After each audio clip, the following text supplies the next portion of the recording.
Muchas gracias, compañeros y compañeras senadoras. Es para razonar el voto a favor de este dictamen, que sin duda debe de convertirse en uno de los temas más relevantes de la agenda pública de nuestro país. Nuestro vecino del norte, los Estados Unidos, ustedes lo saben, tiene un problema muy serio respecto al control de armas de fuego.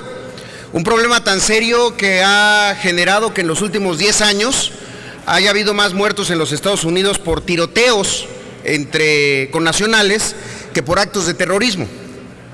El problema es que este fenómeno tiene repercusiones muy graves en nuestro país. Es uno de los principales problemas que enfrenta la sociedad mexicana, el del incremento de la circulación de armas de fuego de manera incontrolada y de manera ilegal. Teniendo el reflejo de lo que está ocurriendo en Estados Unidos, sería el colmo que como senadores, como mexicanos, no estuviéramos haciendo absolutamente nada para controlar el tráfico, la posesión de armas de fuego. Creo que una sociedad que no está armada, que no tiene miedo y que por eso busca no estar armada, es la sociedad ideal que todos buscamos. Déjenme darles solamente algunos datos. Existen cerca de 6,700 tiendas de armas de fuego solamente en la franja fronteriza de México con Estados Unidos. Y esto tiene una lógica. Se estima que las autoridades mexicanas solamente están logrando confiscar el 14%, fíjense bien, el 14% de las 252,000 armas que están cruzando anualmente de forma ilegal por la frontera norte. Las propias autoridades mexicanas están calculando que 46,7% de las 51 armerías estadounidenses dependen solamente de la demanda de armas de fuego mexicana. Y no son armas de fuego como las viejas escopetas que se tenían en los ranchos o una pistola como puede tener alguien en su casa para protección personal. Son armas de asalto, son armas de calibres de uso exclusivo del ejército y de las fuerzas armadas.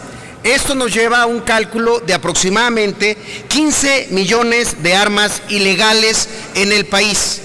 15 millones de armas, es decir, más o menos el 10% de la población podría tener un arma de manera ilegal. 80% de esas armas viene justamente de los Estados Unidos. Todos estos son datos de INEGI. Adicionalmente, se los comento un dato adicional, el 65% de las armas ilegales están justamente en poder del crimen organizado y solamente 35% las poseen civiles para su protección personal.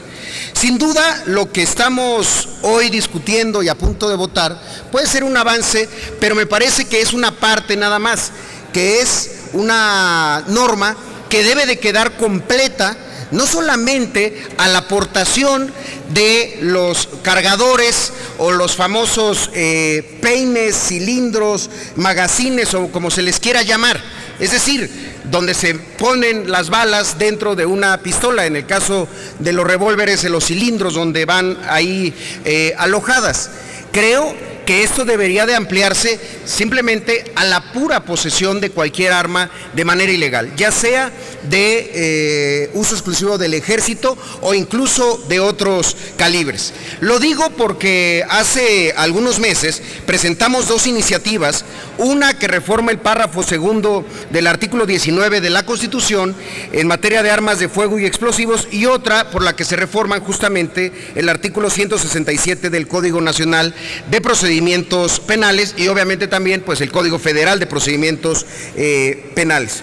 Por eso consideramos que si bien esta iniciativa, que por cierto la presentó el senador vicepresidente Zamora, es correcta pero insuficiente, que se puede complementar y que esto se puede lograr justamente atendiendo estas otras iniciativas que ya están turnadas a diferentes comisiones.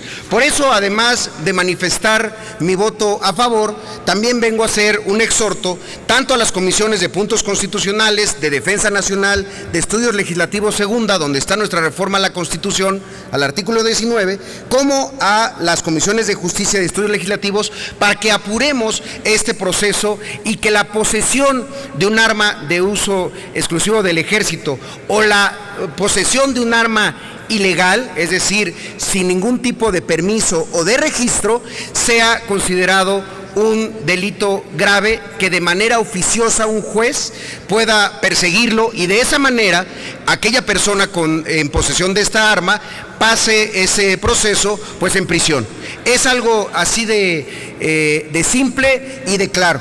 Si estamos viviendo una crisis en nuestro país vecino del norte y hoy vivimos una crisis en términos del poco control que existe con el tráfico y posesión de las armas, pues creo que es hora de que nos pongamos a actuar al respecto. Sobre todo a partir de este dato de INEGI, de que 65% de esas armas están en manos de los delincuentes. Por eso mi voto a favor. Creo que es un tema que no debemos dejar pasar, que se debe de estar discutiendo en este Senado de la República, y el exhorto respetuoso a las comisiones que tienen este par de iniciativas para poder agilizar su dictaminación a la brevedad. Se trata de una cosa muy simple, de regular de una manera mucho más férrea el uso, la posesión y el tráfico de armas de fuego de nuestro país, con advertencias tan trágicas, tristes y claras como las que están ocurriendo del otro lado de la frontera.